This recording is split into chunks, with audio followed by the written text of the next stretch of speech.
Bismillahirrahmanirrahim. Dear students, Assalamu alaikum.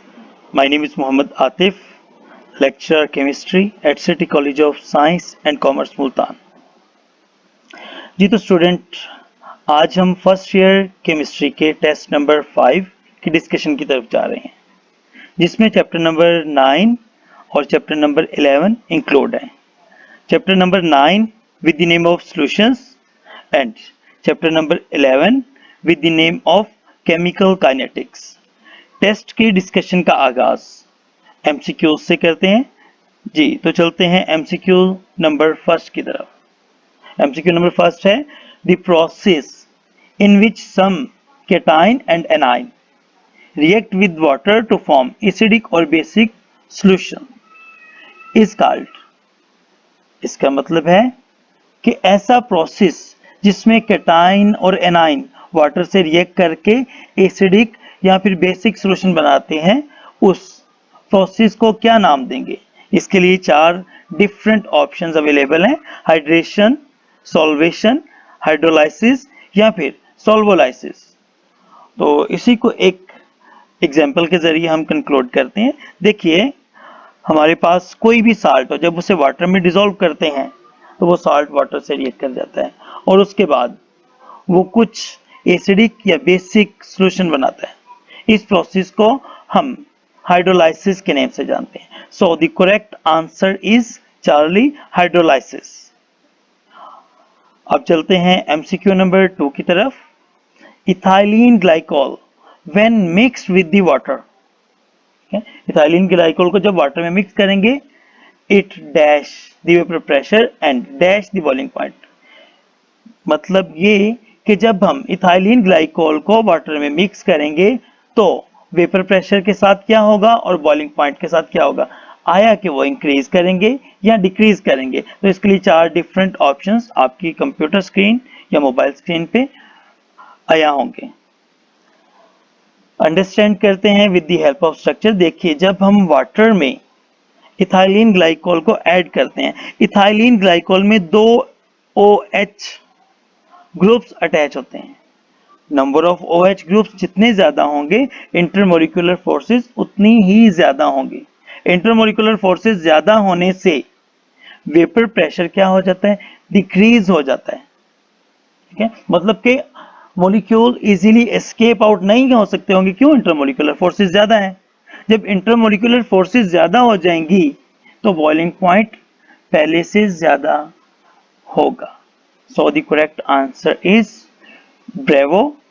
इसका मतलब है कि vapour pressure will decrease and boiling point will increase. Number 3, those pair of liquids which show negative deviation from Raoult's law have dash then either of the component।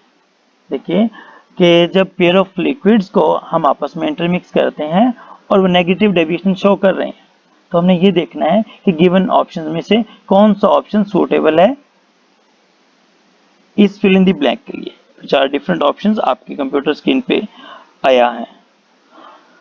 इनमें से suitable answer को choose करने से पहले हमें ये देखना है कि नेगेटिव डेविएशन होती क्या। याद रखेंगे, जब हम 2 लिक्विड्स को इंटरमिक्स करते हैं, उनके इंटरमिक्स करने से अगर इंटरमोलिकुलर फोर्सेस पहले से इंक्रीज हो गई हैं, इंटरमोलिकुलर फोर्सेस इंक्रीज होने से वेपर प्रेशर डिक्रीज हो जाएगा, और अगर वेपर प्रेशर डिक्रीज हो जाएगा तो बॉइलिंग पॉइंट विल इंक्रीज।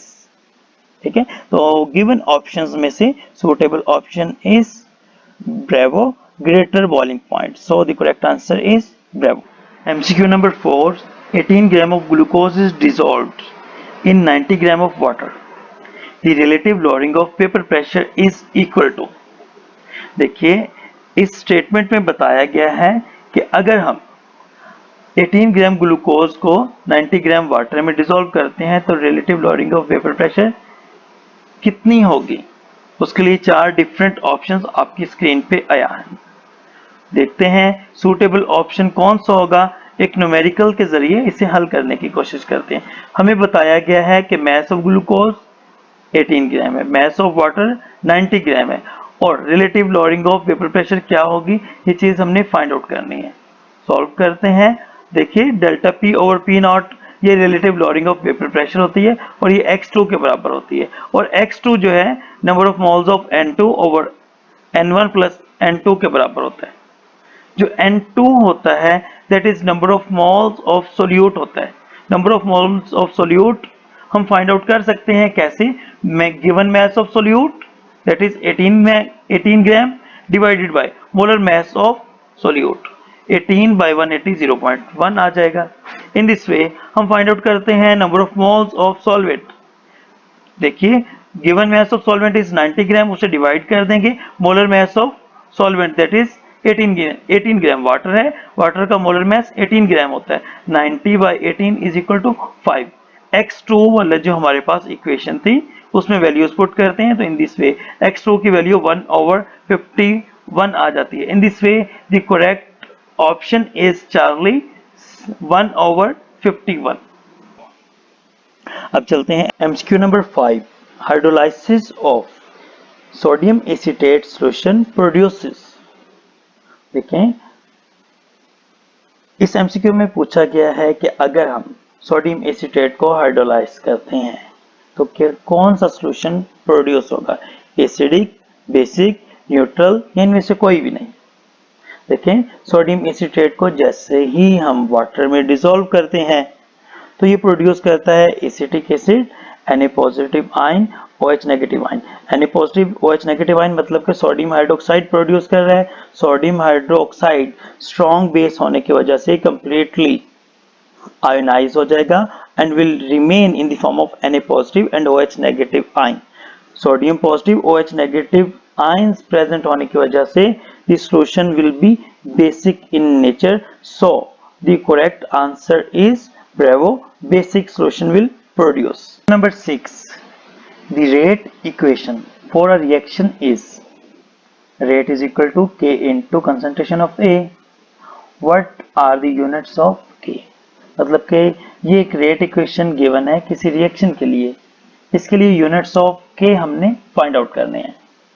ठीक है, इसके लिए 4 different options हमारे पास available हैं, तो हम mathematically find out करते हैं कि which one is correct answer।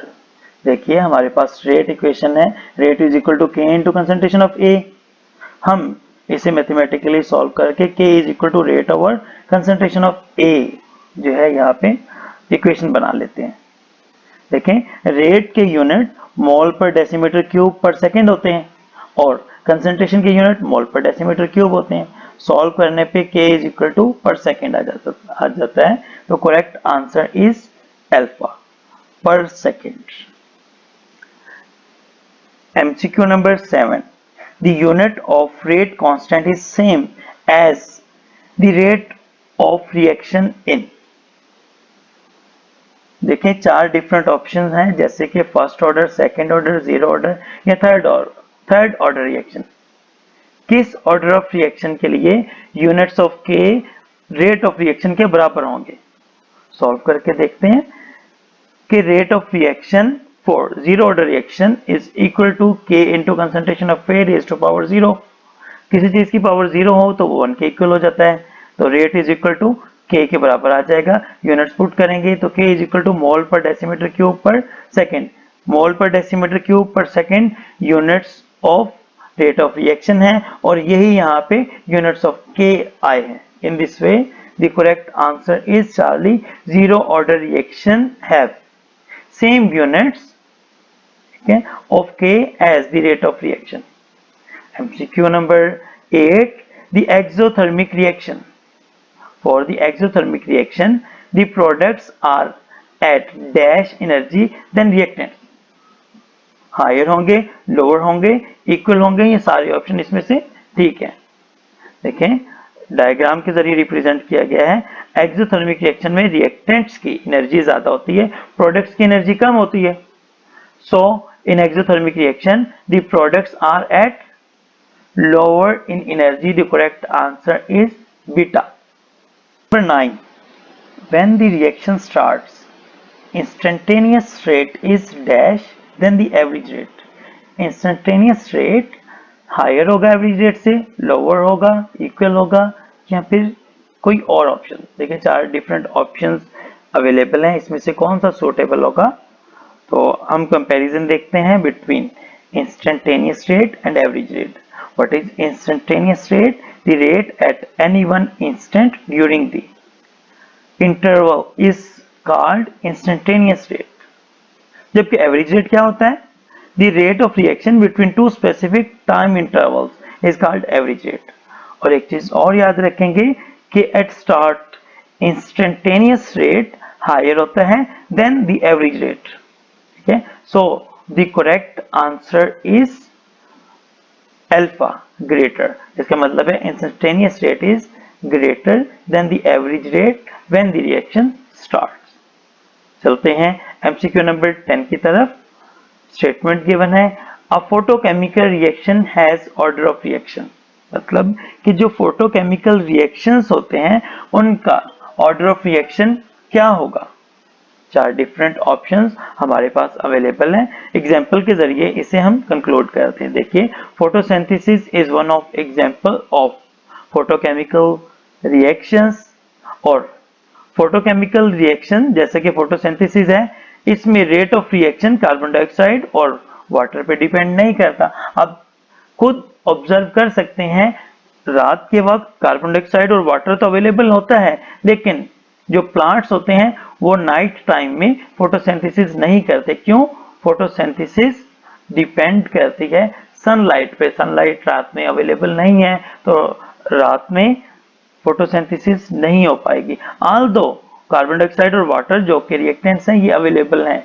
इसका मतलब है कि जो फोटोकेमिकल रिएक्शन है वो इनिशियल कंसंट्रेशन ऑफ रिएक्टेंट्स पे डिपेंड नहीं करते, और ऐसे रिएक्शंस जो इनिशियल कंसंट्रेशन ऑफ रिएक्टेंट्स पे डिपेंड ना करें जीरो ऑर्डर रिएक्शंस कहलाते हैं। सो the correct answer question number 11, which of the following solution have highest boiling point.